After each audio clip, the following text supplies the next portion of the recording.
Today is a very interesting day in hip hop. On one hand, it's a very sad day because on this day, we lost the great Tupac Amaru Shakur, who I believe is the greatest rapper of all time.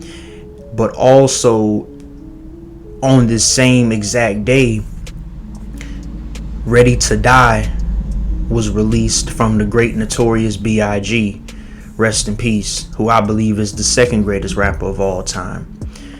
Now, I want to, in this video, I want to touch on both subjects, and even more so, I want to honor both men. I want to take the time to honor Biggie, considering that Ready to Die was released 30 years ago on this day, and 28 years ago on this day, Tupac, of course, was pronounced dead in Las Vegas.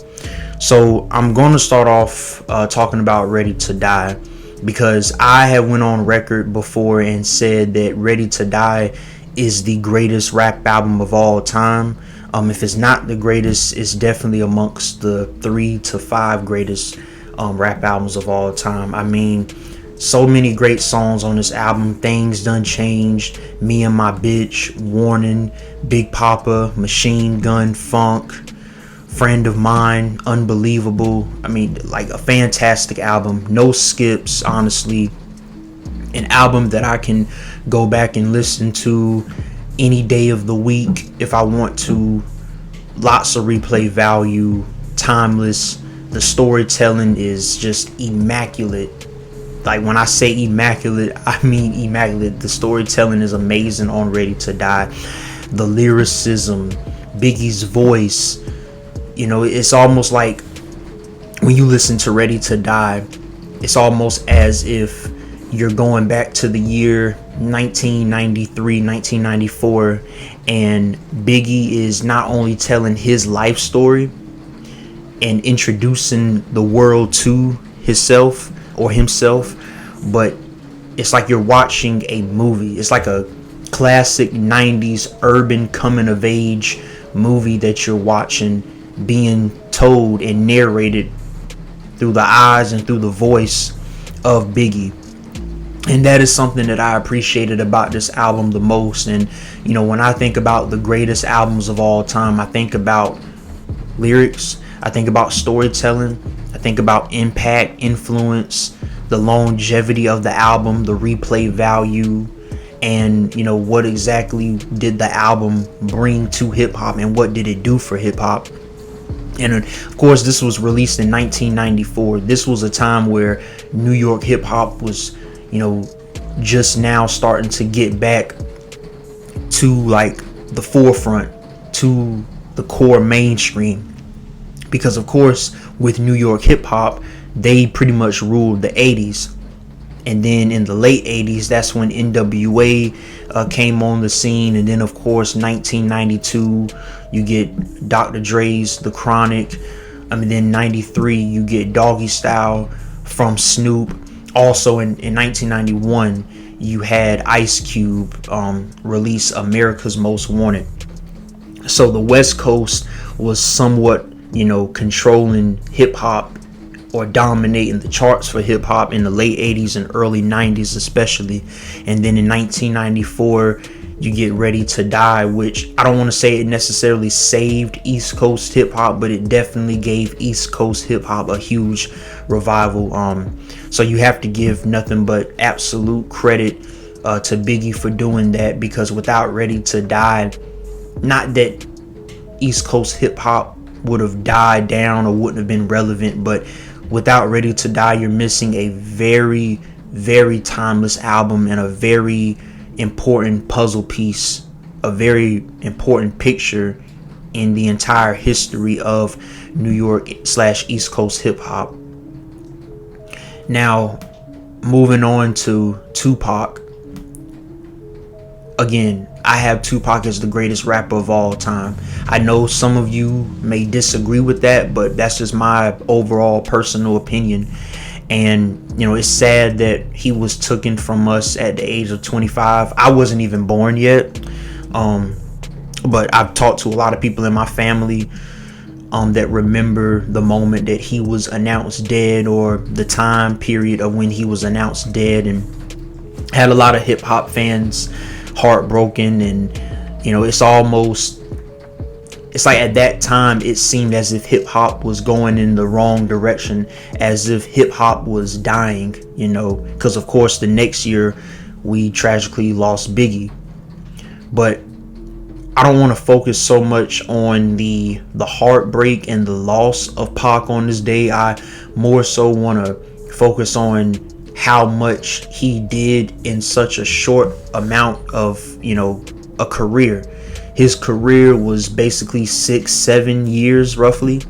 And in that time, he released 5 albums. And I believe that 3 of them, being Me Against the World, All Eyes on Me, and Machiavelli, The 7-Day Theory, I believe that those are classics, certified classics. And I believe that that is arguably the greatest 3-album run that we have ever seen in hip hop.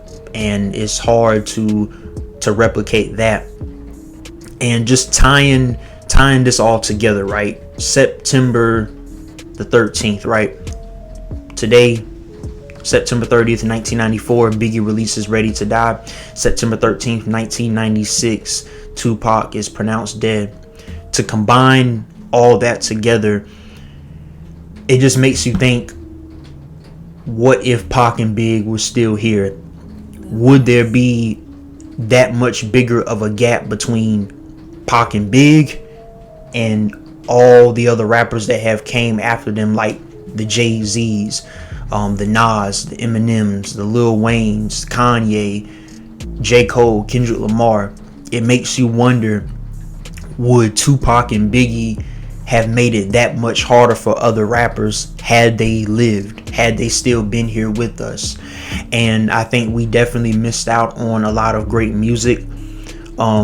Of course, there were albums that was released after Tupac died, and those were like deep cuts and albums or songs that didn't make it to certain albums and whatnot, and they were engineered and remixed. Of course, after Big died, you got the Born Again album.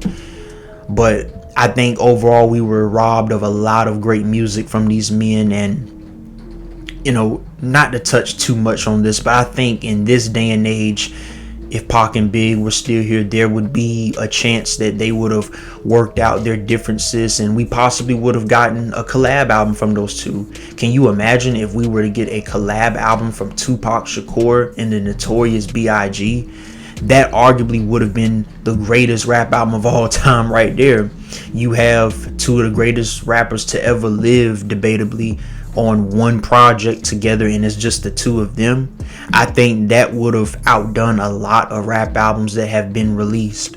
So, all in all, like I said, interesting day. On one hand, it's a day to celebrate because Ready to Die was released, but then on the other hand, for a lot of people, especially the people that are related to Tupac or had a very close friendship in business relationship and whatnot with Tupac, that actually got to work with him, it's a sad day because of course this was the day that he died.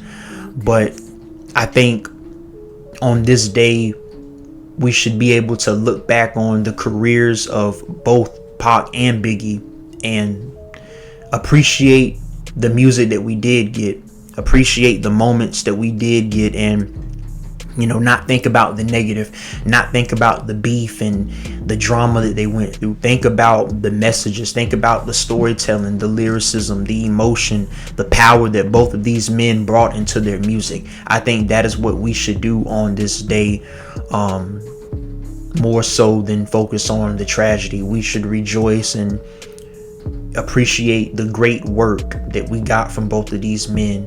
But of course, it leaves a lot of questions like, what if they were still here? What if they never passed away? I think that will go down as the biggest what if in hip hop history. But all in all, as someone who, of course, I wasn't born when either one of these men were still here and dropping music, but as someone that has went back to study hip hop, I am thankful to be able to listen to the music that they have given us. I'm thankful to be able to go back and listen to Ready to Die, listen to All Eyes on Me, Machiavelli, Me Against the World, Life After Death. Timeless albums, very hard to replicate, very hard to beat.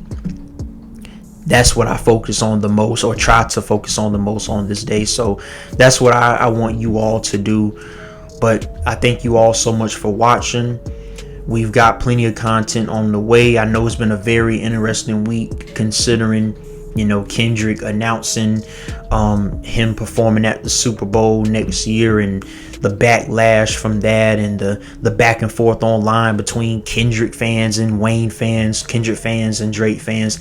It's been a very crazy, hectic, interesting week, to say the least. And I'm going to do a video addressing Lil Wayne's recent video and his comments on, you know, not being able to perform at the Super Bowl, and, you know, the whole aftermath, the whole situation revolving around that. That video will be coming soon. But thank you guys so much again for watching. Comment down below your best memories of Tupac and Biggie. Also, your favorite songs on Ready to Die, and where do you rank Ready to Die all time. And until next time, peace and love to everybody.